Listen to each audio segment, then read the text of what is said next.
Vive la CAN sur NCTV. Notre commune TV passe en mode Coupe d'Afrique des Nations. Vive la CAN, votre programme spécial Coupe d'Afrique des Nations.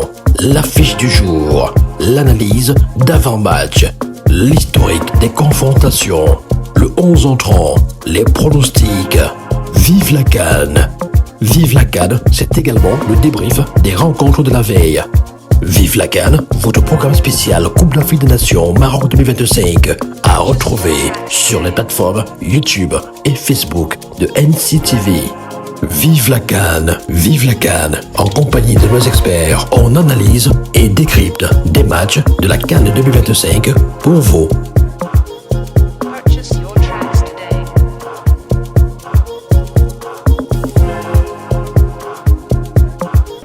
Bonsoir et bienvenue sur Vive la CAN, votre programme qui est diffusé sur NCTV, notre commune TV, et qui vous plonge dans les analyses d'avant et après match de quelques affiches allaitantes et passionnantes de la CAN 2025 du côté du Maroc. La version disputée, vous savez, du 21 décembre 2025 au 18 janvier 2026. Et aujourd'hui, focus sur le match Maroc-Comores en compagnie de nos experts. On va également aborder des questions d'actualité autour des Lions indomptables du Cameroun, notamment le fameux brassard, les numéros, les dossards des différents Lions indomptables du Cameroun, le retour de l'arrivée tardive de Kofan ainsi que l'arrivée au Maroc de Brian Mbeumo. On en parle dans un instant avec nos différents experts sur ce plateau.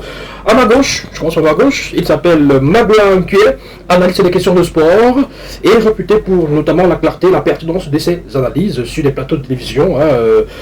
Voilà, prestigieux de la place. Magloire nous fait l'honneur d'être là avec nous ce jour pour ce premier numéro. Bonjour. Bonjour. Comment allez-vous? Je vais très bien. Super. Et à ma droite, il s'appelle Romeo Ngoula. Romeo Ngoula est journaliste, en service même à NCTV. Et il a eu une carrière, un passé de passionné de sport et journaliste de sport notamment, reporter. Et aujourd'hui, il s'est un peu éloigné, mais pas trop, du sport. Non, pas trop, justement.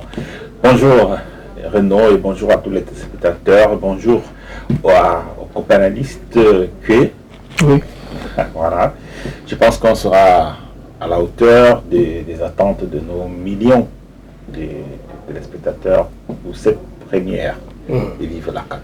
Vive la CAN, justement. Vivement que tout se passe bien du côté du Maroc. On va marquer une petite respiration, ça ne dure pas longtemps, peut-être 20-30 secondes. Et on revient pour l'affiche du jour. Vive la CAN sur NCTV. Notre commune TV passe en mode Coupe d'Afrique des Nations. Vive la CAN, votre programme spécial Coupe d'Afrique des Nations. Voilà, nous sommes de retour, mesdames, mesdemoiselles, messieurs. On va parler donc de cette affiche qui ouvre la 35e édition de la Coupe d'Afrique des Nations. L'affiche Maroc contre Comores. Qu'est-ce qu'on peut dire, les amis, sur cette affiche qui va ouvrir cette CAN? Peut-être avant d'entrer dans le vif du sujet, un petit mot, oui, qu'est-ce qu'on peut dire de cette affiche-là? Une affiche, est-ce que vous pensez que c'est une affiche prestigieuse quand même? Bon, je ne trouve pas, pour ma part, je ne trouve pas que c'est prestigieux. Prestigieux peut-être dans la mesure où c'est le match d'ouverture et tous les projecteurs seront arrivés sur les deux équipes et puis l'organisation.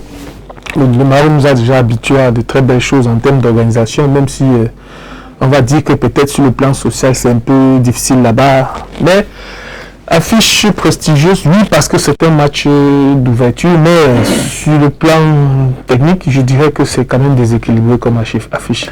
Oui, justement, je dirais pratiquement la même chose, mais on a l'habitude de le voir dans les matchs d'ouverture de la CAN, des grandes compétitions. On a tendance à faciliter la tâche au pays organisateur pour que dès le premier match, on ne soit pas obligé peut-être de ne plus voir les gens arriver dans les stades pour supporter cette grande compétition. Raison pour laquelle on ne peut pas parler d'un match prestige pour ce match d'ouverture, justement parce que sur la feuille, c'est pas équilibré entre les deux adversaires. Notamment on a un Maroc qui part très très favori, on a le Comores néanmoins qui a fait une très belle prestation pendant les éliminatoires, mais qui, au regard des forces en présence des deux équipes, je pense que c'est pas une rencontre prestigieuse, mais c'est quand même le match d'ouverture. Il y a à côté du match beaucoup d'autres choses qui vont agrémenter la soirée, raison pour laquelle on peut parler du côté prestige, mais pas dans le jeu, dans ce qu'on attend.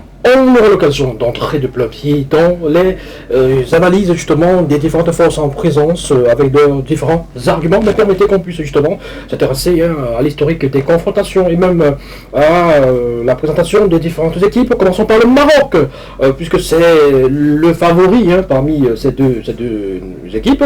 Le Maroc sera sa 20e participation pour une Coupe d'Afrique des Nations. Le Maroc n'a plus remporté la Coupe d'Afrique des Nations depuis 1976. Voilà, 8e de finale en 2024 en Côte d'Ivoire. Et figurez-vous, rappelez-vous qu'en Côte d'Ivoire, le Maroc a été éliminé en 8e de finale justement par l'Afrique du Sud. C'était surprenant, 2 buts à 0. Est-ce que c'est possible encore cette fois-ci? Est-ce que les Comores peuvent surprendre? On en parlera. 2022, ils ont quand même été demi-finalistes du mondial après une première place dans le groupe F quand même de la Coupe du Monde, devant la Croatie, devant la Belgique, devant le Canada. Alors voilà le Maroc ainsi présenté sommairement. Et puis la Comore, deuxième participation seulement après 2022 au Cameroun, troisième de la poule C en 2022 derrière le Maroc et le Gabon, devant le Ghana qui terminait 4e de cette poule, 8e de finale en 2022 au Cameroun. Ils ont notamment été défaits pour le Cameroun, 2 buts à 1, on se rappelle, avec des buts de Toko Kabi. Sensation en 2022 parce que les Comores s'imposent devant le Ghana 3 buts à 2 en dernière journée pour se qualifier justement en tant que meilleur troisième pour la suite. Alors ce sera donc une retrouvaille, des retrouvailles après notamment le 2 buts à 0 du Maroc contre les Comores en 2022, notamment dans cette poule-là. Alors, sur cette base-là, le Maroc et les Comores, oui, on est d'accord que même sur le plan historique, en termes de participation, c'est déséquilibré. Oui, c'est déséquilibré. Et lorsqu'on va sur l'historique des dernières confrontations entre les deux équipes, c'est 2 victoires pour le Maroc et un seul nul. Bon, on va dire un nul en faveur du Comore, si je peux me dire comme ça. Donc, et on parle quand même du 11e au classement FIFA contre le 108e. Donc pour moi le déséquilibre est très grand. Et lorsqu'on observe l'équipe des Comores, ce sont des joueurs, il y en a 12 qui évoluent en France, particulièrement entre la Ligue 2, qui évoluent entre la Ligue 2 et le National 3. Donc il y a des joueurs très expérimentés qui sont comme Changama qui joue en Arabie Saoudite. Il y a aussi Ben Fadou qui joue aussi là, je sais pas, à 3 qui joue en France. Donc c'est une équipe qui a ses forces. Mais je pense pas que ça sera suffisant pour pouvoir aller titiller le Maroc parce que on parle quand même d'un ogre du football africain actuellement. Ils ont peut-être trébuché lors des précédentes, je vais dire ça comment, échéances. Mais la loi peut-être du domicile et l'engouement qu'il y aura autour de cette équipe, du fait qu'il soit pays organisateur, ça va être, je vais dire quoi, un argument supplémentaire pour ces joueurs. Et je pense que c'est, avec pour Regragui, c'est l'instant où jamais Regragui et ses joueurs, conduit par Achraf Hakimi, c'est l'instant où jamais pour eux d'apporter quelque chose, un de ce sac à leur peuple qui mérite vraiment cela. Même si on va dire que nous sommes des Camerounais, on supporte notre équipe, mais je pense que le Maroc aura très fort à cœur de pouvoir remporter cette CAN. Alors, Roméo, il a évoqué le cas de Achraf Hakimi, qui s'est blessé en Ligue des Champions avec le PSG et qui était annoncé incertain, mais qui fait quand même partie de la liste, parce qu'on va justement voir la liste défiler, la liste du Maroc. Achraf Hakimi est bel et bien là. Il a même repris les entraînements, il se bat pour justement être même présent pour le match d'ouverture. Est-ce un risque pour le Maroc d'avoir convoqué Achraf Hakimi? Sera-t-il en forme à 100% pour cette compétition? Vous savez, Renaud, il y a des joueurs qui n'ont pas besoin d'être en forme à 100% pour pouvoir être dans leur équipe. Je pense que le seul fait que Hakimi soit présent dans l'effectif du Maroc, c'est déjà motivateur pour les autres. Vous imaginez une équipe, peut-être, voilà un peu, vous allez en guerre, votre capitaine, on parle même là de l'armée, le capitaine de l'armée n'est pas là, c'est un peu, ça sera un peu une petite désorganisation au sein de l'équipe. Je pense que si on ramène cela au football, c'est pratiquement la même chose. Il est le capitaine de l'équipe. Je pense que même s'il n'est pas sur le terrain, il a des conseils à donner. Il est bien vrai que ce n'est pas à votre avantage d'aller en compétition avec un joueur blessé qui ne pourra pas entrer sur le terrain, mais toujours est-il qu'il y a des chances que même s'il ne joue pas le premier match, s'il ne joue pas le deuxième match, même si c'est au second tour, il peut apporter quelque chose à son équipe pendant cette grande compétition. Mais il y a quand même des chances, selon les dernières informations, qu'il puisse jouer peut-être à partir du deuxième match. Il peut être au stade pour jouer. Et au-delà de ça, même s'il fallait qu'il joue à partir du deuxième tour, je pense que déjà sa présence, le fait de donner des conseils, le fait de porter son équipe. On a vu des capitaines, on se rappelle de la finale de la Coupe d'Europe du Portugal, où Cristiano Ronaldo est blessé dès l'entame de la finale. Oui, en 2016, il est à côté, mais pratiquement il donne de la voix, il donne des conseils, il donne de la voix, il pousse ses coéquipiers à aller au-delà de jouer et de remporter cette finale-là. Je pense que, ne serait-ce que pour cet esprit-là, il devrait être présent dans l'effectif du Maroc. Oui, Yannick, je voudrais ajouter que convoquer Achraf Hakimi étant blessé, c'est pas un scandale, puisqu'on a vu des cas comme David Beckham qu'on a mené en Coupe du Monde étant blessé, il a pris pas seulement au deuxième tour. On a vu comme Francesco Totti avec l'Italie. Au point où le ministre Silvio Berlusconi est parti lui rendre visite à l'hôpital et a dit au sélectionneur que tu vas l'amener, même s'il joue après 2-3 matchs. Il y a l'influence. C'est l'aura, ce que ce joueur peut apporter à tout le groupe. Donc on ne trouve pas cela scandaleux. On en a vu, on avait Jean de Macron ici, donc c'est en Coupe du Monde 2014. C'est pas l'ingérence. Non, c'est pas l'ingérence. Je dis juste que c'est le cas d'un joueur qu'on a même étant blessé. Donc il a une relation particulière avec son coach Ouidaragui. Il a dit lors de son ballon d'or africain, donc quelle qu'en soit la situation, peut-être même s'il n'avait pas joué, on peut quand même, on parle de 28 joueurs qui parlent même 26, mais on n'est pas sûr que parmi les 26 joueurs tout le monde va jouer. Il y a des gens qui seront là mais ils ne vont pas jouer. Si on peut emmener le capitaine, même s'il ne joue pas et qu'il peut apporter quelque chose, oui, on peut dire dans l'aspect psychologique de cette rencontre-là pour son équipe, je pense que c'est déjà un premier pas. Parce qu'il faut dire qu'il a quand même une belle doublure. Mamazraoui, il peut bien faire le doublure. Je voulais la doublure, je voulais en parler. Voilà. Ils ne sont pas de gagnants à ce poste. Donc je ne vois pas encore le Maroc serait en danger, même en cas d'absence du capitaine. Pour deux ou trois matchs, je ne vois pas encore le Maroc serait bousculé. Dans un instant, on va s'intéresser notamment aux forces en présence, notamment les joueurs à suivre dans les différentes équipes. Alors, je rappelle simplement, comme l'avait tantôt dit mon cher Baglois, et c'est important d'avoir justement des consultants et des analystes qui sont suffisamment outillés comme vous. 3 victoires, 3 matchs depuis 2018 entre ces deux nations. Maroc 1-0 en 2018, 2-0 en 2018 également, et puis 2-2, voilà, et puis 2-0 en 2022, ça fait donc 2 victoires et un match nul en faveur du Maroc. Bon, il faut dire aussi, il faut préciser que le Maroc s'est imposé face aux Comores, 3-1, mais c'est là dans le cadre de la Coupe arabe. Qui se joue actuellement. Oui, ça ne compte pas forcément pour le Maroc. Alors, pour les dernières performances entre ces deux équipes, le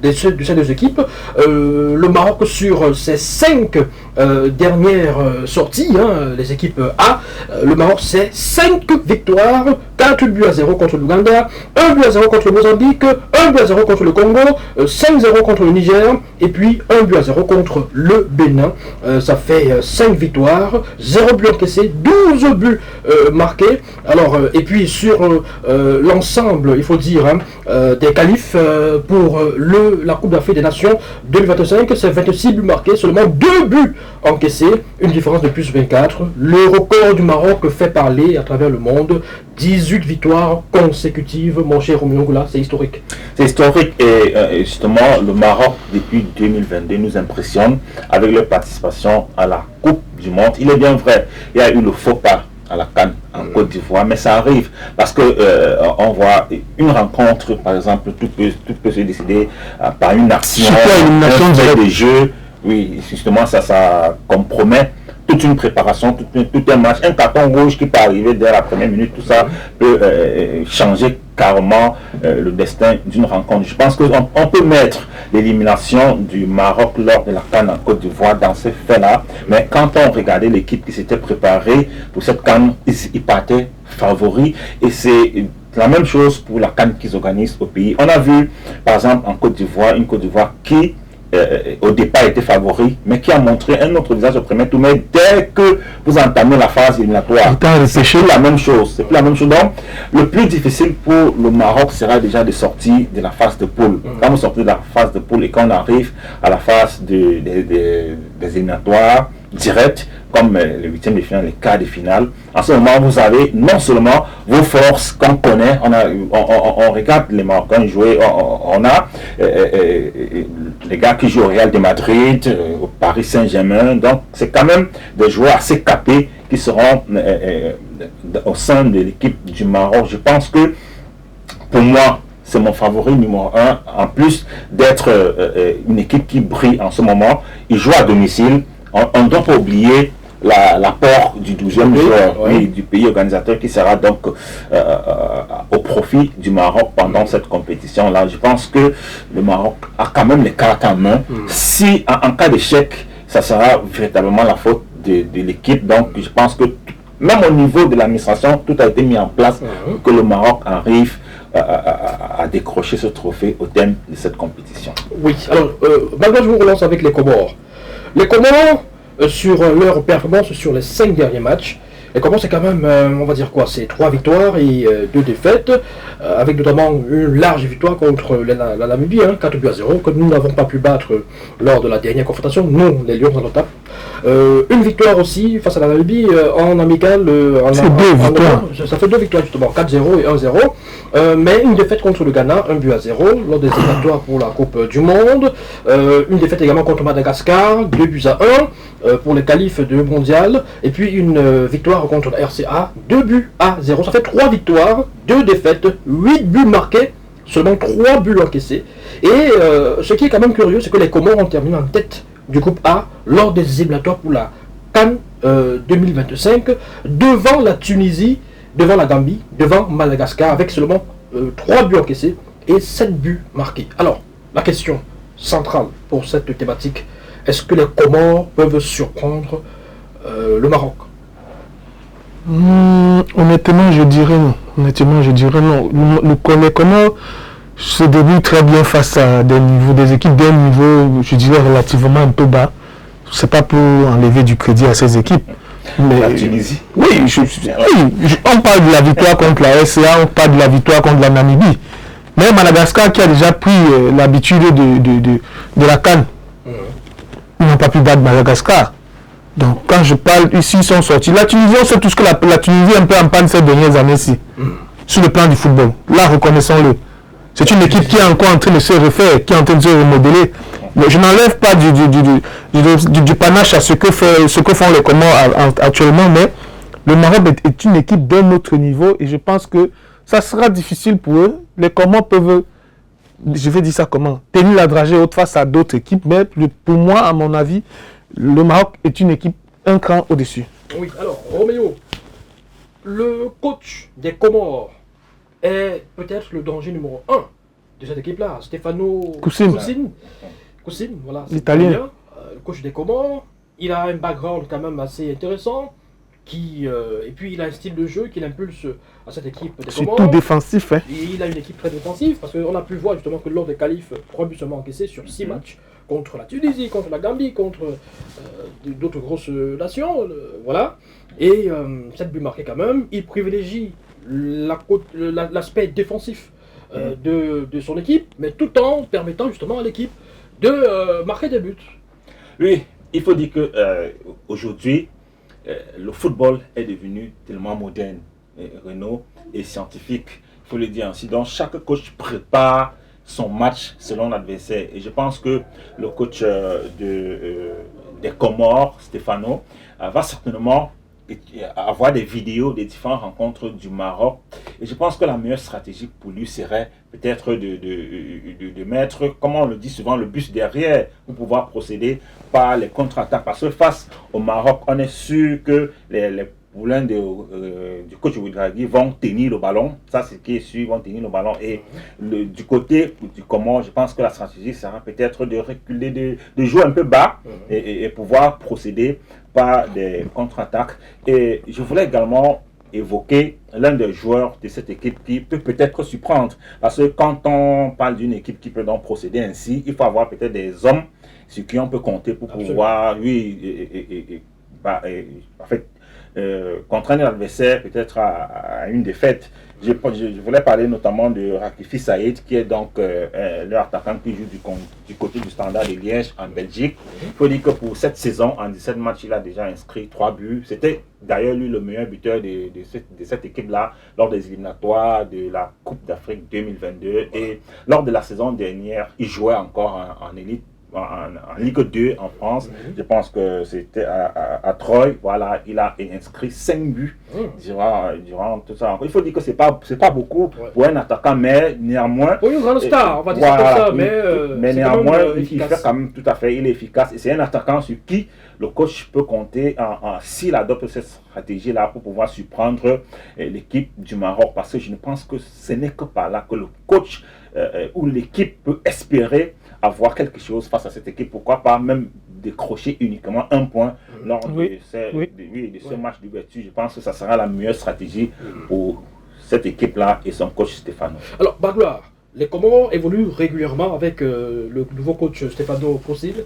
Alors, il est coach de cette équipe depuis 2023, c'est important de le rappeler, parce qu'il n'était pas avec cette équipe au Cameroun. Alors, avec lui, c'est un 5-3-2. 5-3-2, ça rejoint un tout petit peu ce que disait Roméo. On ferme, on essaie de mettre le bus devant la défense, mais on essaie d'attaquer aussi. Alors, un système comme celui-là, confronté au 4-3-3 habituel, est-ce que le Maroc... 4 habituel du Maroc. Est-ce que le Maroc peut avoir des réelles difficultés face à cette équipe, malgré la possession de balles et des occasions qui pourraient se multiplier? Est-ce que vous, qui connaissez un tout petit peu quand même cette équipe comorienne, vous pensez que, au vu même de son parcours lors de ces éliminatoires de la CAN, c'est possible de tenir, de résister? Oui, au football, rien n'est jamais statique. Ça bouge, ça change.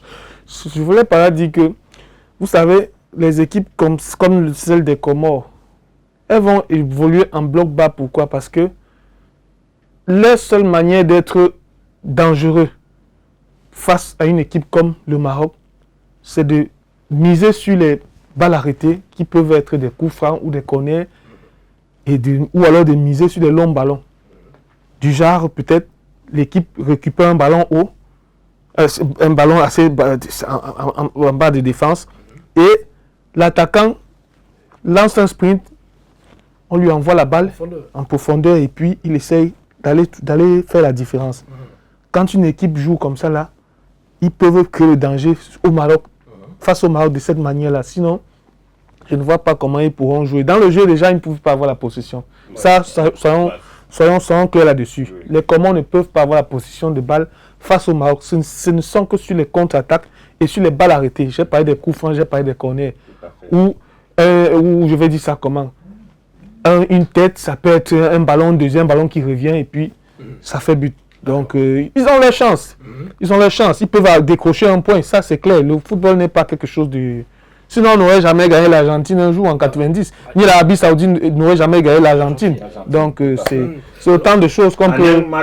Tout peut arriver. Et c'est comme ça que le Maroc a été surpris, alors qu'il était annoncé grandissime favori en 2024 du côté de la Côte d'Ivoire. Effectivement, surpris par l'Afrique du Sud, 2-0. Alors, intéressons-nous quand même à cet effectif du Maroc avec quelques absents, ou alors un absent de marque. Vous avez quand même Hakim Ziyech, qui n'a pas été convoqué, mon cher Magloire. Oui, c'est normal. C'est tout à fait normal, il ne joue pas. Il est venu tout récemment au Wydad Casablanca pour se relancer, mais c'est un peu, sur le plan du timing, sur la fraîcheur physique, il est très juste, c'est très juste. On ne peut pas accuser le coach de n'avoir pas sollicité Hakim Ziyech. Mais peut-être on peut parler du cas du joueur de Utrecht. Je parle de Soufiane Karouani, qui est latéral gauche, 25 ans, en 15 matchs, il a 9 buts, 2 passes décisives. Là, voilà où la question que les gens se posent au moment. Mais comment est-ce qu'un jeune joueur comme celui-là, avec de telles statistiques, n'a pas été convoqué? C'est le cas de Ziyech, ça n'offusque personne.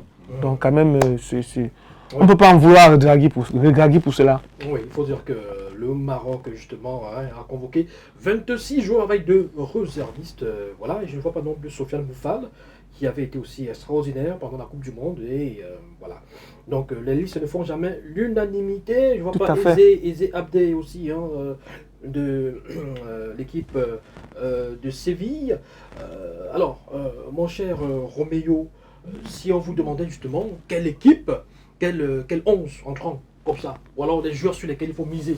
Les joueurs qui sont les plus attendus? Non, 11 entrants, ça sera un peu difficile pour moi, pour le moment, concernant le Les Maroc. joueurs attendus. Mais on sait, les joueurs attendus, naturellement, Brahim Diaz, du Real de Madrid, Madrid. ouais. Il est bien vrai que depuis le début de la saison, il n'entre pas trop dans les plans du coach du Xabi Alonso. Xabi Alonso du Real de Madrid. Mais on connaît son talent. On sait comment l'ancien coach qui est maintenant au Brésil, du Real de Madrid, Ancelotti l'utilisait la saison dernière. Donc c'était comme son joker. Je pense que Il a délivré beaucoup de situations. tout à fait. Il a avec le Real de Madrid de la saison dernière, raison pour laquelle je parlais du joker du Real de Madrid de la saison dernière. Par contre, au Maroc, il est considéré comme un leader. Donc, il ne doit pas être là comme un joker. Il doit être celui qui porte l'attaque du Maroc pendant cette compétition. Je pense que le jeu du coach Ouedraogo doit se conforter autour de lui, surtout en ce qui concerne l'attaque de cette équipe-là. Mais de l'autre côté, il y a Nesseri, normalement, qui est l'un Très bon buteur. l'un des buteurs de cette équipe du Maroc, qui sera certainement, qui va accompagner Brahim Diaz dans l'attaque du Maroc pour cette équipe. Maintenant, au niveau du milieu de terrain, on a Amrabat. Il est bien vrai que c'est plus la grande forme de la Coupe du Monde qu'on a vue en 2022, mais il reste une pièce maîtresse de cette équipe du Maroc au milieu du terrain, en défense. Hakimi, on espère qu'il va revenir en forme au goal. On connaît le titulaire Bounou. Donc, il n'y a pas grand chose à redire là, mais voilà un peu l'ossature que je peux donner pour le Maroc dans un premier temps, en attendant de voir peut-être à partir du premier match ce que le coach lui-même aura entrevu pendant les différents je vous donne l'un des derniers 11 du Maroc pour les derniers matchs. Je crois que c'était des matchs amicaux avant, justement, c'était lors de la trêve internationale. Bounou, dans les buts, vous aviez une défense à 4, avec notamment sur le flanc droit, avec la blessure de Hakimi, vous aviez Mazraoui, voilà, dans l'axe central, El Saïs, Yamik aussi, et pas Aguerd. On va revenir sur le cas Aguerd. Vous aviez également sur le côté gauche Salah Eddino, voilà. Et puis dans le milieu de terrain, milieu à 3, vous avez quand même Amrabat et Ounahi. El Anaoui, Al-Naoui, oui, bon, il joue à Rome. Voilà, justement. Et puis l'attaque, une triplette. Sur le côté droit, Brahim Diaz. Sur le côté gauche, Ismaël Saibari. Et en pointe, et non, c'était Igaman. Hamza Igaman. Voilà, s'il fallait changer, voilà. Justement, on aperçoit ce 11. Okay. Alors, s'il fallait remplacer quelqu'un là-bas ou quelques joueurs là-bas, vous mettriez qui à la place de qui, mon cher Magloire? Moi, déjà en défense. Avec l'effectif, avec justement les 26 convoqués par le coach marocain. Moi, déjà en défense, je mettrais Agued à la place de Yamik. Oui. Et je laisse comme ça. Au milieu de terrain, au lieu de Ounahi, je mettrais El Kanous. Et l'attaque, j'enlèverais Igaman pour mettre El Nezeri, puisqu'il est plus expérimenté, il sent mieux le but. Donc ce sont mes 3 changements que je peux apporter. Côté droit, on le laisse parce qu'il est blessé. C'est pas justement ça, tu n'as pas compris. C'est ça. Quel qu'en soit le coach, qui allait occuper ce poste, bien sûr. Je pense qu'il est le meilleur à ce poste-là en ce moment. Au monde, pas seulement pour le Maroc. Ouais. D'accord. Allez, puisque nous sommes presque d'accord, vous aussi, s'il fallait remplacer quelqu'un, ça va. J'ai pratiquement donné mon équipe, je pense que c'est la même chose. Voilà. Allez, puisqu'on est presque d'accord sur presque tout, on a déjà survolé ces différents aspects liés aux confrontations et aux forces en présence, les différentes dernières performances des deux équipes. Intéressons-nous donc au pronostic. Et pronostic, vive la CAN. Au pronostic, je vais prendre mon stylo et mon papier, noter les scores que vous allez donner pour ce match qui va se dérouler le dimanche 21 décembre 2025. Alors, je commence par vous, mon cher Magloire. Le score que vous donnez pour ce match? Je suis pas méchant, mais 3-0 pour le Maroc. 3-0 pour le Maroc. Waouh. 3-1 pour vous. En faveur du Maroc, bien sûr. Personne ne voit une surprise venant des Comores? Non, pas pour le moment. Je pense pas. Nous avons notre réalisateur, Daniel, qui, avec ses gestes, nous fait comprendre que ça pourrait être un match nul. 2 buts partout, c'est ça? D'accord. Ok, merci. Allez, tout de suite, on va respirer, on va s'intéresser à autre chose. On sort de cette affiche concernant le Maroc et les Comores pour parler cette fois-ci de l'actualité des Lions indomptables. A tout de suite. Vive la CAN sur NCTV. Notre commune TV passe en mode Coupe d'Afrique des Nations. Vive la CAN, votre programme spécial Coupe d'Afrique des Nations. L'affiche du jour, l'analyse d'avant-match, l'historique des confrontations, le 11 entrant, les pronostics. Vive la CAN. Vive la CAN, c'est également le débrief des rencontres de la veille. Vive la CAN, votre programme spécial Coupe d'Afrique des Nations Maroc 2025. Nous sommes de retour, mesdames, mesdemoiselles, messieurs. N'hésitez surtout pas à vous abonner sur nos différentes plateformes Facebook et YouTube également. Allez-y, partagez les contenus que nous vous proposons pour cette Coupe d'Afrique des Nations, la 35e du genre.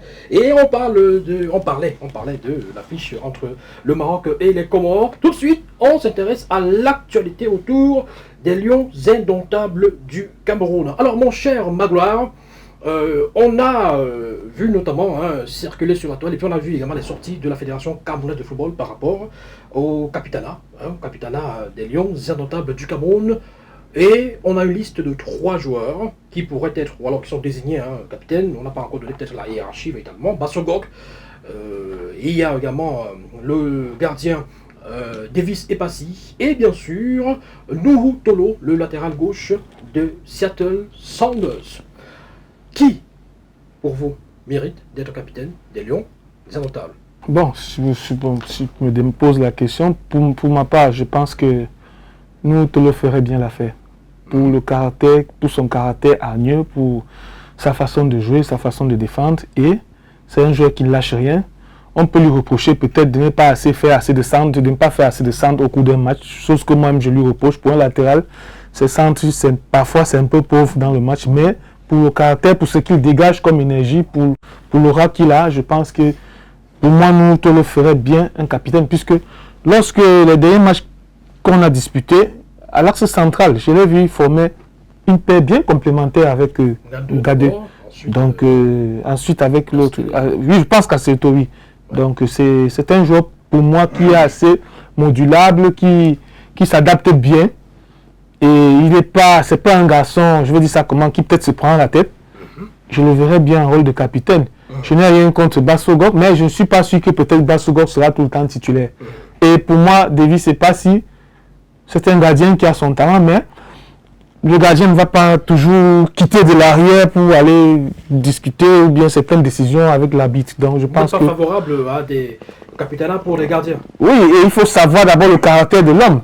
Donc c'est aussi ça, c'est à ce niveau-là que je porte mon choix sur Noutolo. Sur quelle base devrait-on attribuer le capitaine, le brassard à un joueur, selon vous? Pour moi, il y a d'abord un critère. Est-ce qu'il a l'esprit de leadership que chaque joueur dégage lorsqu'il est dans la tanière? Il y a aussi pour moi l'ancienneté. Et aussi, il y a aussi la personne humaine que le joueur est. Donc c'est pas seulement la starmania ou bien quoi que ce soit. Vous serez favorable à quel joueur pour le cas de Brassard? Je vais vous surprendre, Renaud, je ne vois pas des capitaines pour le moment entre ces 3 qui ont été désignés. Ah bon? Et même dans l'ensemble des 26 lions qui ont été convoqués, je ne vois pas la personne qui a les 28 qui a la poigne pour être le capitaine des Lions en temps pour le Cameroun, pour moi. Donc, je pense que les capitaines ont été écartés de cette équipe nationale. Donc, ça, c'est mon avis personnel. Et on devrait jouer sans capitaine? Du moment où il faut un capitaine, bon, je vais faire un choix. En ce qui me concerne, je pense que Brian Mbeumo, au regard de ce qu'il fait actuellement, pourrait, pour moi, prendre le brassard de cette équipe nationale du Cameroun. Donc, pour vous, les capitaines doivent être des stars? Ou les meilleurs joueurs? Pas forcément. Stars. Le talent doit compter. Et pour ce qu'il représente.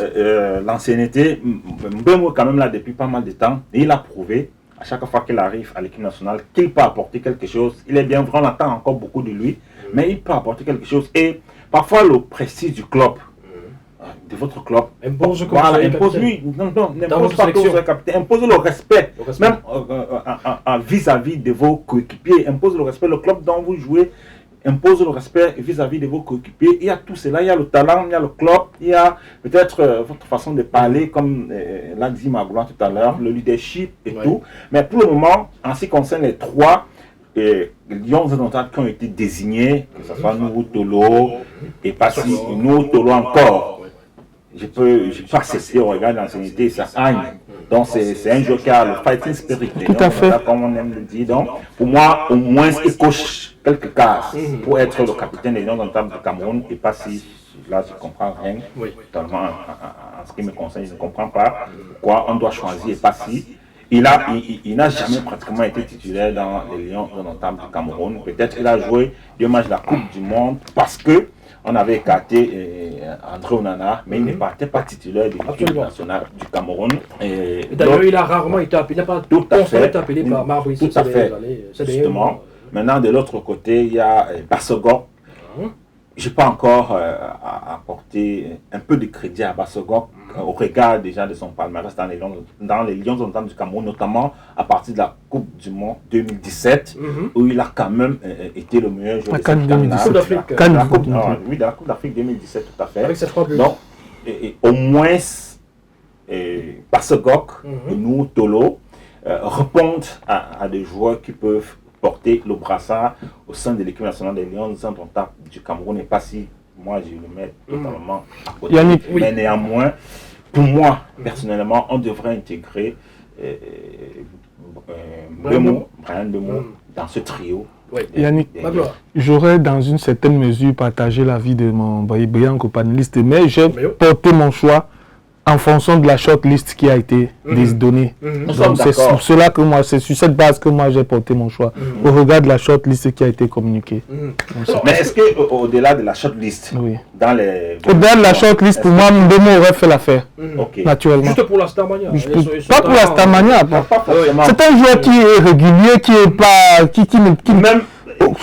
Il a quelques mois. Est-ce un leader? Il a quelques mois dans Manchester United, mais il est déjà considéré comme un leader au sein de l'équipe. Après Bruno Fernandes, c'est lui qu'on voit. On ne vient pas dans une équipe comme Manchester United du jour au lendemain. On commence à avoir cette aura-là dans Manchester United. Je ne vois pas pourquoi il ne devrait pas avoir cette même aura au sein de l'équipe. Parce que lorsqu'on voit les 3 meilleurs joueurs de Manchester United, il s'agit de Bruno Fernandes, Mbemo et Amad Diallo. Voilà les 3 qui sortent du lot. D'accord. Alors, mais je me pose une question très simple. Est-ce que être brillant footballeur, être leader technique, garantit qu'on soit un bon leader de vestiaire? On a eu des capitaines je le dans dis. le passé, que ce soit au sein de Je vois où tu veux arriver. ou alors dans d'autres sélections. Je vais prendre le cas du Brésil. Je ne vais pas où vous souhaitez, mon cher Magloire. Il y a eu le cas du Brésil. Vous avez eu, à un moment donné, on hésitait même à attribuer le brassard, que ce soit Neymar, que ce soit Daniel Alves, que ce soit Thiago Silva. Il y a eu une rotation à un moment donné. Bon, revenons au Cameroun, puisque vous voulez qu'on parle du Cameroun. Bien sûr. Bien sûr. En 2010, justement, 2009, on a attribué le brassard à Samuel Eto'o-Fils, leader technique, meilleur joueur. Conclusion? Je ne voudrais pas revenir là, mais bon, c'était pas un choix judicieux parce qu'on a vu tout ce qui s'en est suivi. Je ne voudrais pas revenir dessus. C'était pas un choix d'abord. Parce que ça a divisé l'équipe en deux. On se souvient tous. Il y avait un clan et autres. L'ancien capitaine était encore là. On remplace un capitaine. Bon, je ne voudrais pas revenir dessus. Bon, ça fait, nous sommes 15 ans en arrière. Bon, pourquoi parler encore de ça? Ce sont les pages noires de l'équipe du Cameroun. Est-ce qu'on peut se dire, avec ces choix de David Pagou, en espérant que ce soit ses choix. C'est vous qui le dites. Hein. Je dis en espérant que ce soit ses choix. Ce sont ses choix, puisque c'est lui l'entraîneur. C'est lui le sélectionneur.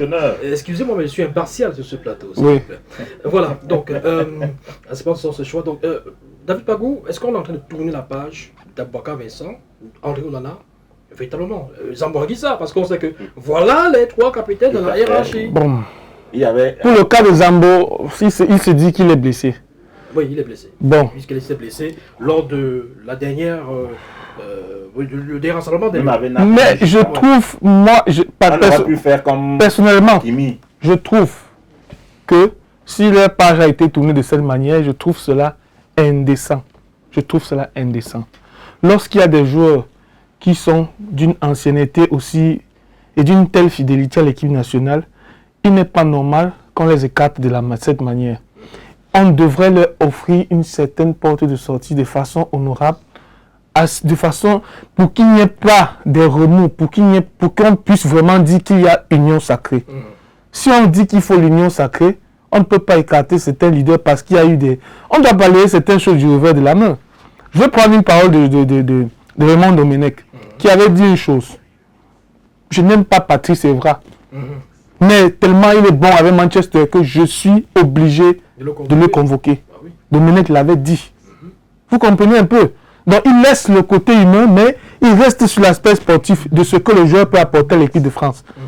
Moi, c'est ma position. Vous avez l'impression que... Moi, je pense qu'il y a ces joueurs ont eu peut-être... Il y a un passif qu'on ne pourrait pas, je vais dire ça comment, occulter. Il y a un passif qui résulte de l'époque de Marc Brice. Il y a un passif qu'on ne pourrait pas occulter où ces joueurs étaient, entre guillemets, pointés du doigt par la fédération comme étant des pourfendeurs des décisions prises par la fédération. Donc, Est-ce que ça justifie, On le qualifie des joueurs qui est-ce ont que ça lu- justifie justement une mise à l'écart? Non. Avoir lu les lettres, Les lettres ont tard dans la qualifié. nuit, est-ce que quand même Non. c'est... Comme je l'ai dit, ce Renaud, n'est pas une raison valable Comme je l'ai de la dit, part de Renaud, l'Africa Foot pour les écarter? non, c'est pas une raison valable. Comme je l'ai dit, Renaud, dès le départ, on a choisi des joueurs, mais pour moi, les capitaines de l'équipe nationale ont été écartés de manière injuste.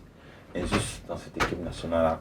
Même si on a des conflits avec la fédération ou bien le coach, je ne sais pas trop qui, on devrait privilégier le volet sportif ou bien le jeu des Lions indomptables du Cameroun, travailler sur la cohésion. Je me demande comment on peut détruire carrément le statut de l'équipe nationale et espérer avoir une équipe qui va jouer avec une certaine cohésion à la CAN. Quand on regarde, c'est depuis le gardien de but, Onana, qui est écarté. En défense, on a écarté Ngadeu. On a vu le dernier match du Cameroun, l'avant-dernier match du Cameroun au Cap-Vert. On a vu ce que les jeunes défenseurs, ils ont manqué d'expérience Et de face, vice. et de vice. Face à ce que on a vu Ngadeu pratiquement ramasser le ballon. Se coucher C'était face à la Libye, non? comme un gardien. Comme un gardien pour Parce ramasser, qu'il fallait que le joueur n'arrive pas fallait pas face au goal. qu'on marque ce but-là. Oui. Je pense qu'on a cassé au niveau du gardien, on casse à la défense. Au milieu du terrain, on n'aura pas Zambo Anguissa. Il est blessé. Admettons. Comme je le disais tout à l'heure, on peut aussi l'appeler, Martin comme on Ola, l'a fait il sera pas avec là. Achraf Hakimi. Martin Ola n'est pas là, toujours au milieu du terrain. En défense, on n'aura pas Aboubakar En attaque. Vincent. Roméo, je ne En te attaque, coupe pas. on n'aura pas Aboubakar Vincent, on n'aura pas Ngamale qui n'est plus titulaire, mais dès qu'il entre, il apporte quand même quelque chose Roméo, pour cette équipe.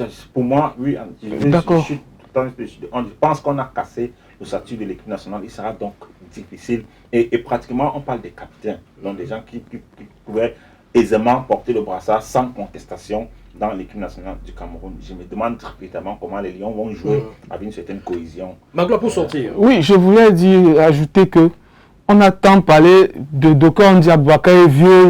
Moi, je ne suis pas là on n'est pas ici pour peut-être médire d'un joueur. On est là pour parler de l'aspect sportif. Aboubakar, les derniers matchs des Lions, n'est pas entré en jeu, il n'a pas été titulaire. Mais qu'est-ce que Taillon a apporté? En 3 matchs. Qu'est-ce que Magri a apporté? Ce sont des jeunes joueurs, n'est-ce pas? Alors, quand les gens, certains observateurs prennent le micro pour dire des insanités sur les joueurs, ce n'est pas ça que nous devons faire. Nous sommes là pour encourager tout footballeur camerounais qui évolue à l'extérieur. Et notamment un joueur comme Aboubakar, il doit être protégé pour ce qu'il a fait à l'équipe nationale. Ce n'est pas notre rôle. Donc, quand vous direz Donc, que... comme on parle d'Aboubacar- d'être protégé. Non, ce n'est pas la même chose. D'accord. Eto a été protégé. Nous tous, on a supporté Eto quand il était au Barça. C'est pas la même. Et aujourd'hui, les dirigeants, si aujourd'hui les gens le critiquent, ce n'est que normal. On ne peut pas évoluer sans la critique. Pour améliorer. Oui, pour améliorer et pas pour détruire. Mais il ne faut pas exagérer non plus. Non, c'est pas l'exagération. Moi, je dis juste que les gens en font trop sur le cas d'Aboubacar Vincent. Voilà 3 matchs où il n'a pas été titulaire. Qu'est-ce que ces jeunes-là ont fait? D'accord. Regardez même par exemple Boyomo même, en l'absence d'un gars d'eux. Il semble que la tunique a été tellement lourde à porter pour lui qu'il a commis des erreurs, excusez-moi le terme, bidon. Beaucoup d'erreurs. Pourtant très d'amateurs. Voilà, pourtant, à Osasuna, il est titulaire. en Espagne, Oui, vous savez, le football, ça va d'un sens comme dans un autre. C'est tout est changeant. Vous pouvez être bon aujourd'hui, vous ne pouvez pas être bon demain, mais c'est pas pour autant qu'on va vous jeter la pierre dessus. C'est ce que je voulais terminer. Pour sortir un tout petit peu de cette affaire de Brassard, on va peut-être aussi y coller l'actualité liée au dossard. Au dossard, on passe du Brassard au dossard. La rime est plutôt parfaite. Simon Omosola, désormais dossard 1, Junior Chamado numéro 2, Christopher Wo, dossard 4, Georges Kevin Koudou, numéro 7, Jean-Émile Junior Onana, numéro 8, Franck Magri, numéro 9, Christian Bassogog est numéro 11, Patrick Soko, numéro 12, Darlene Yongwa, numéro 13, Danina Masso, 14, Arthur Avom, 15, Davis et Passy, 16, Aboubakar Naguida, 18, Mater Temengezie, 19, Olivier Kemen, 20, Carleta Eyon, 21, Enzo Boyomo, 22, Simon Gapadouedbou, 23, comme André Onana. Voilà, Carlos Baleba 24, Eric Junior, 24 on va y arriver. Eric Junior, Dina Dimbe 25, Christian Michel Kofan 26, Arnold Maël Kamdem, c'est lui le gars de D6 là. Donc on dit qu'il est fleuriste. 27, voilà. Est-ce que j'ai le 28 là? Où est-ce qu'il s'est passé? Bon, bref. Celui que je n'ai pas cité est numéro 28. Alors, ce dossard qui fait un tout petit peu jaser sur la toile, on parle justement du fait que Carlos Baleba aurait récupéré le numéro de André Onana, alors qu'en sélection, Onana c'est le 23. C'est le 24. Le 24. En sélection, oui, c'est le 24. Même si c'est le 23, c'est le 24. Tout ça, c'est pareil pour moi. Mais pourquoi, si Baleba prend le numéro 24, habituellement, il y a le numéro 20, où est le problème? Là, le 17, habituellement, Baleba. Les gens veulent toujours du bien à moudre, même dans ce qu'il ne faut pas. Où est le problème s'il occupait le 24? Les gens, donc, vont commencer à dire que non, c'est pour dire qu'il est avec Onana, tout ça. Commencer à créer les problèmes aux petits pour rien. Quelqu'un lui avait dit je suis ton père, lui a répondu que mon père a une Douala. Donc c'est autant de choses. C'est pour vous dire que cet enfant ne veut pas de polémique. C'est quelqu'un qui esquive les polémiques. Beaucoup, et il esquive beaucoup les polémiques. Et je ne vois pas. Donc comme on dit pourquoi on avait dit Sambemo, vous allez voir ce que ça va charrier. Le cas Baleba, ce n'est pas seulement sur le cas là dont on va parler. Même le cas Mbemo, vous allez voir que pourquoi on le dit Sambemo. On ne donne pas Bassoro parce qu'il est ancien. Pourquoi? Les gens auront toujours à dire même sur des broutilles. Moi, j'appelle ça des broutilles. Concentrons-nous sur comment est-ce qu'on va, je veux dire ça comment, aborder l'échéance qui nous attend. Est-ce qu'on va jouer un match amical avant de commencer la CAN? C'est des questions qu'il faut se poser. Ah, mais justement, on ne doit pas être dans les batailles des maillots. Les dossards, apparemment, les dossards ont des valeurs symboliques. Apparemment, porter le numéro 10, ça donne des ailes. Le numéro 9, ça donne des ailes. Si on va parler du 9, c'est très lourd pour Magri, parce qu'on ne voit pas ce que ça donne. J'ai rien contre Magri, mais bon, ça semble être très lourd. Il a toujours été numéro 9. Alors, je voulais dire quelque chose concernant le 24. Oui. Il faut dire que le problème avec Baleba, c'est que dès la convocation des Lions notables, il y a eu une première polémique, comme quoi il ne voulait pas venir en sélection. Après, cela a été démenti par son papa. On dit souvent qu'il n'y a pas de fumée sans feu. Certainement, il y a eu un problème. Et je pense que le fait de prendre le 24, c'est justement pour rendre hommage. Certainement, Baleba avait une relation particulière avec André Onana. Et je pense que pour lui, la non-sélection de certains joueurs n'a pas été, donc, il n'a pas avalé, il n'a pas accepté ça, difficile pour lui. Maintenant, pour montrer, peut-être c'est là à la fédération, ou bien à son coach, sa sympathie, ou bien sa relation avec André Onana, il a choisi de porter le 24. Parce que le seul fait qu'il avait d'abord pris le 17, c'était très symbolique. Pourquoi changer au cours d'une compétition pour prendre quel dossard? Le 24 d'André Onana. Je pense que il y a un message derrière ce dossard. Même si on ne veut pas le voir, même si on ne veut pas le comprendre, moi je pense qu'il y a un message. Le 24 de Dieu. Le 24 de Dieu. Il veut passer un message à travers le dossard 24 qu'il a abordé quand on a les précédents. Du fait qu'il y a eu cette rumeur sur laquelle il ne voulait pas venir. Pourquoi s'il savait qu'il y avait justement quelque chose, pourquoi ne voulait-il pas venir? Forcément, ça serait dû au fait qu'il y a certains lions qui n'ont pas été convoqués. Il a trouvé, je pense à son avis, que c'était pas normal De les honorer. voilà, de mettre ces cadres de l'équipe En lumière, oui, d'une manière ou d'une autre. de se mettre ces cadres de l'équipe là de côté. Donc je pense que ça ne crée pas la polémique pour rien. Pour rien. Absolument. Alors, on a parlé de ceux qui étaient annoncés comme ne voulant pas venir. Parlons de ceux qui ont annoncé qu'ils seront quand même là, mais qui ne sont pas encore là. Christian Kofan n'est toujours pas dans la tanière au moment où nous enregistrons cette émission. Voilà. Bryan Mbeumo est arrivé dans la tanière, je crois que c'est mardi le 16 décembre. Voilà. Juste après son match, avec le match de lundi. Christian Kofan est annoncé pour le dimanche 21 décembre 2025, c'est-à-dire à 3 jours du match des Lions. La compétition aura déjà commencé ou sera sur le point de commencer, puisque c'est le dimanche 21 que le premier match aura lieu, le match d'ouverture entre le Maroc et les Comores, alors que la FIFA avait fixé comme délai Le 15. voilà, le 15 décembre pour tous les clubs, afin qu'ils puissent mettre des joueurs des championnats étrangers, des championnats occidentaux, des championnats européens à la disposition des différentes sélections qui vont prendre part à cette CAN. Une mise à disposition le 15 à 4 jours, 6 jours avant le début de la 6 jours avant le compétition. début de la compétition, qui n'est pas forcément toujours respectée, puisque Kofan est censé disputer un match de Bundesliga ce week-end avant d'arriver dans la tanière. Alors, est-ce que c'est un manque de respect envers la CAN, envers la sélection du Cameroun? Vous pointez du doigt la fédération? Ce n'est pas un manque de respect, c'est un passe-droit que la fédération a légitimé, ce qui n'est pas normal à mon sens. Ce n'est pas du tout normal. Vous imaginez si ça avait été Baleba à la place de Kofan qui faisait ça? Vous imaginez ce que ça aurait charrié? On aurait dit il est insolent, il ne veut pas venir, c'est là parce qu'il soutient Onana peut-être. Mais on veut fabriquer un garçon de 19 ans à qui vous donnez une importance comme ça, à qui vous êtes en train de vouloir fabriquer un monstre. Hein? Tout à fait. Tout à fait. Si on tolère déjà qu'à 19 ans, ils doivent arriver en sélection. Quand ils veulent. Quand ils veulent, la fédération s'est entendue avec Leverkusen. Il n'y a pas de super club. Et c'est le président de la fédération qui a dit qu'il n'y a pas de super joueur.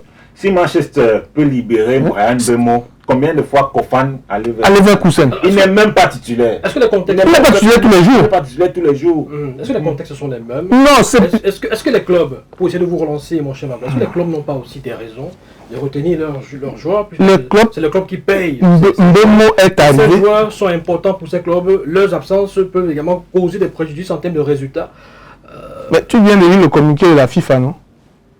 Qu'on doit libérer les joueurs le 15. Le 15, c'est Voilà.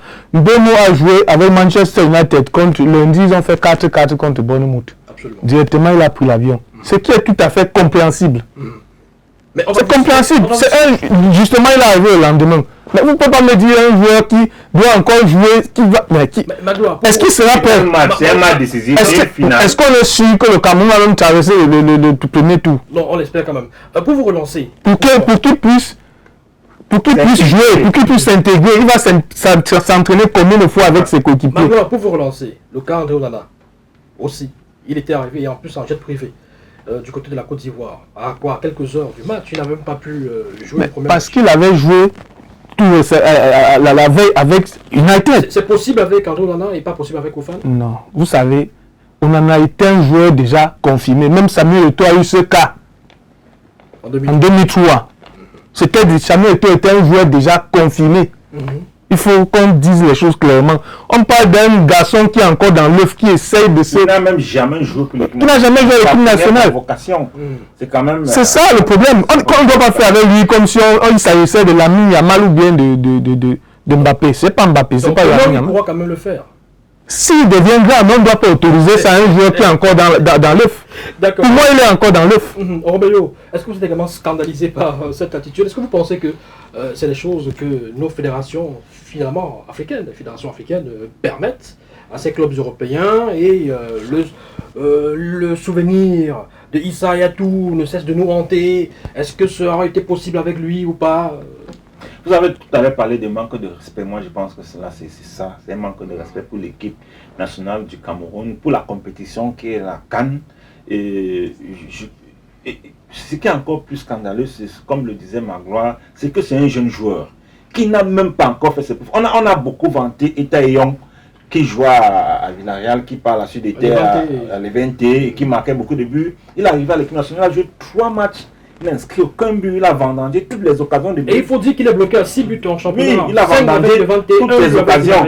Kofan est certes talentueux et peut-être l'avenir de l'équipe nationale du Cameroun, mais on ne va pas faire en sorte qu'il pense qu'il est déjà une superstar. Mais comme vous le disiez tantôt, il n'est pas titulaire. Oui, il n'est pas titulaire tout le temps. Il a 3 buts marqués avec le Bayern Leverkusen. C'est pas parce que le président de la fédération s'est déplacé pour aller personnellement le rencontrer, le convaincre à venir jouer pour l'équipe nationale du Cameroun qu'on va nous faire comprendre, va nous faire voir que c'est un joueur qui est au-delà des autres, qui dépasse les autres joueurs, parce que c'est inadmissible. Même s'il y avait quelqu'un dans l'équipe nationale actuellement qui pouvait se comporter de la sorte, on pouvait même accorder cela à Brian Bemo, mais pas à Kofan. Oui, Brian Bemo qui, soit dit en passant, est venu sans jet privé. Tout à fait. Donc, j'ai dit, s'il fallait même, parce que ce n'est même pas d'abord normal qu'on accorde cela à un joueur dans une telle compétition. Vous voyez. Donc, et qui plus est, Kofan, qui n'a même pas encore joué un match avec l'équipe nationale du Cameroun, qui vous dit que quand il sera là, il va apporter quelque chose. Il n'y a rien qui montre. On a vu ça avec Taillon. Il est annoncé comme le futur Samuel Eto'o-Fils. On ne sait jamais. Voilà justement. L'avenir nous le dira. Voilà, on ne peut rien attendre. Il faut dire que par le passé, ces cas ont souvent existé. Je qui partait de Marseille. Non, mais c'était des joueurs confinés. On parle de Eto'o, on parle de Nana, qui sont des joueurs qui brillent encore, qui ont une certaine notoriété dans le club. On ne parle pas d'un gamin qui débute. Qui débute à peine. D'accord. Allez, messieurs, on va peut-être sortir par une petite nouvelle, peut-être un peu triste pour la presse sportive camerounaise qui couvre cet événement du côté du Maroc. Quelques journalistes, quelques médias repoussés, refoulés par on va dire quoi le Team Presse. Le Team Presse. Vous êtes sûr que c'est le Team Presse? C'est le Team Presse. Pas le staff administratif des Lions. On a vu sur les images qui nous ont été. Oui, ce qui gère, c'est la communication, qui gère les médias. En relation avec les médias. Voilà, on a vu les images quand même assez embêtantes. On a vu le Team Presse et aller vers les journalistes et autres, notamment leur demander Denis Ecoul de CFoot. Alors des gens vont sortir, c'est pas seulement et dire que Ecoul n'est pas un journaliste, CFoot n'est pas un média. Ils n'en savent rien parce qu'il faut rentrer dans les définitions et tout ça. C'est complexe. Mais il fait son travail, en tout cas. Et il n'était pas seul, il était aussi avec des confrères. Comme André Miabo Mahab, qui est très connu, qui aussi a été refoulé. En fait, ce qu'il faut dire, c'est quoi? Il n'avait pas accès donc, à l'hôtel des Lions, il s'était refoulé. Il n'avait pas le même pour avoir quelques images. Déjà, ils n'ont pas accès à l'hôtel des Lions, ces médias-là, parce que sur la page officielle de la Fédération camerounaise de football, ils ont choisi un média qui pourra suivre les Lions partout, MSI. Média Sport Info, voilà, pour ne pas le nommer, qui est le seul média qui a été choisi pour suivre les selon la Fédération camerounaise de football. Justement, je pense que c'est aberrant. Quand les gens se déploient, on a vu le déploiement des autres chaînes, on ne va pas citer les chaînes ici, on a vu le déploiement, quand les gens se déploient ici, partant du Cameroun, ce n'est pas pour le Maroc, ce n'est pas pour le Sénégal. Quand les chaînes se déploient ici, là, c'est pour l'équipe nationale du Cameroun. Et quand on le fait, on doit avoir des accès.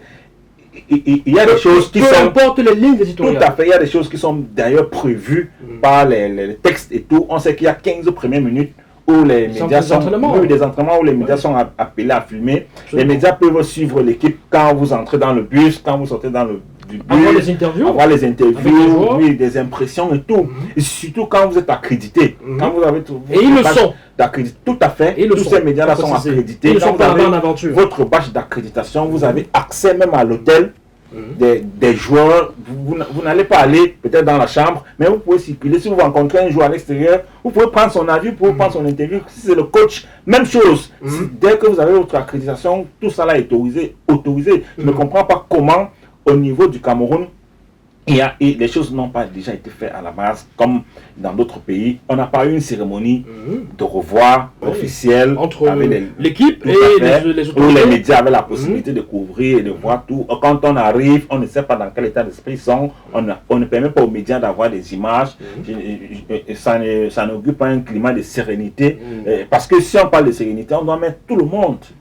Tout le monde, on doit mettre tous les autres médias. Il faut que chacun dise que voilà, c'est que les Lions sont en train de vivre en ce moment du côté du Maroc. Je pense que la Fédération camerounaise de football montre une certaine fébrilité. Je ne sais pas quoi ils veulent cacher aux Camerounais au sein de l'équipe nationale du Cameroun. Mais cette attitude-là, je pense que si dès les premières rencontres, les Lions ne sont pas à la hauteur des attentes des Camerounais, je pense qu'ils en prendront je vous vois venir. Voilà. Beaucoup de coups. Magloire, alors, il y a des publications sur la toile, notamment des publications de la chaîne de radio Sport Info, qui fait état de ce que certains Lions, alors des Lions, ne souhaiteraient pas avoir ces foot à leur côté, ne souhaiteraient pas avoir affaire aux journalistes de ces foot. Est-ce que vous y croyez? Maintenant, deuxième question, peut-être pour sortir de cette émission, est-ce que les publications, le traitement de l'actualité par ces foot ne donne pas raison à la fédération si effectivement ils ont choisi de ne pas donner l'autorisation à ces foot et d'autres médias d'avoir accès aux Lions? Bon, déjà, ce que RSI dit, moi je n'y crois pas trop. Parce que on sait tous que RSI est acquis à cause de la fédération. On sait tout cela, c'est un secret des polichinelles. Vous m'informez, je ne savais pas. Donc, je ne blesse pas quelqu'un, je dis juste quelque chose. Je ne blesse pas quelqu'un. Deuxièmement, je ne pense pas qu'un joueur veuille dire on ne veut pas tel, on ne veut pas tel. Et ce que le team presse a fait dans les images qu'on a observées tout à l'heure, ce n'est pas du tout normal. Comme Roméo l'a si bien dit, on est là pour le Cameroun. On n'est pas là pour quelqu'un ou bien pour un média. Déjà, le fait d'accorder l'exclusivité à une chaîne qui n'est même pas la chaîne nationale, déjà ça pose problème pour moi. Qui n'est même pas d'ailleurs très visible. Qui n'est pas très visible, qui n'est pas la plus regardée. S'imposer. Ils se battent pour avoir, pour se faire une place sur dans la plateforme médiatique au Cameroun. Ce n'est pas la chaîne privée la plus regardée. Donc, quand il y a tout ce genre de choses se passe, on peut faire ça ici quand nous sommes encore ici au Cameroun. Mais déjà qu'à l'extérieur, vous ne pouvez pas venir refouler vos propres journalistes. Qu'est-ce que les Marocains vont dire de nous? Qu'est-ce qu'on va faire, l'image que ça donne du Cameroun? À qui la faute? Mais la fédération. C'est la fédération qui réglemente tout ça. D'accord. Voilà, on va peut-être sortir par là. On va certainement se retrouver pour un autre plateau en prélude au match des Lions indomptables du Cameroun prévu le 24 décembre prochain. Alors, vous serez occupé à quoi le 24 décembre? Parce que vous serez avec nous pour ce plateau, parce qu'on sait quand même que cette programmation est un peu curieuse au niveau de le calendrier de la CAF, de la CAN. Peut-être ça serait pour ma gloire de reprendre parce que je suis de la maison. Donc c'est secrètement. Vous êtes de la maison, vous ne prenez pas de vacances, vous ne vous amusez pas de temps en temps. Non, nos vacances c'est pour les Lions, c'est pour la CAN. D'accord. Okay. Allez, on va sortir de cette édition, mesdames et messieurs. C'était le premier numéro de Vive la CAN sur NCTV. Peut-être un dernier mot avant de sortir, mon cher Magloire. Merci. C'est un plaisir d'être là pour cette première. Je pense qu'on donnera davantage pour nos millions de téléspectateurs pendant cette CAN Maroc 2025. Merci à tous, merci à toutes, merci également à la grosse équipe mobilisée, grosse équipe technique mobilisée. J'en aperçois là qui sont sans babouche, sans chaussures, parce qu'il faut aller dans tous les sens, sauter. Il y en aperçoit qui n'ont pas dormi pendant 2 jours, parce qu'il fallait vraiment se mettre dans des conditions, il fallait bosser dur pour qu'on puisse se produire. Je pense que c'est le premier bébé. On va essayer d'améliorer au fur et à mesure. Si vous à la maison, vous n'êtes pas satisfait à 100%, voilà, c'est un bébé qui vient de naître, il faut qu'il grandisse. Alors, n'hésitez surtout pas à vous abonner, c'est important, abonnez-vous sur la page Facebook de NCTV, notre commune TV, sur YouTube également, abonnez-vous, appuyez, c'est quoi, on dit quoi, activez la cloche de notification pour ne rien manquer de nos différents contenus. Il y a pas mal de choses qui sont prévues pour la CAN, il y a des petits shorts, il y a des petits reportages. On aura un village de CAN. Il y aura un village de CAN, voilà, et vous pourrez souvent être conviés à ce village-là parce qu'il y a de la bonne bouffe, de la bonne boisson. Bon, bref, je ne ferai pas le secret. Liqueur. Bonne liqueur. Merci à tous, merci à toutes. Ciao, ciao, ciao. On analyse et décrypte des matchs de la CAN 2025 pour vous.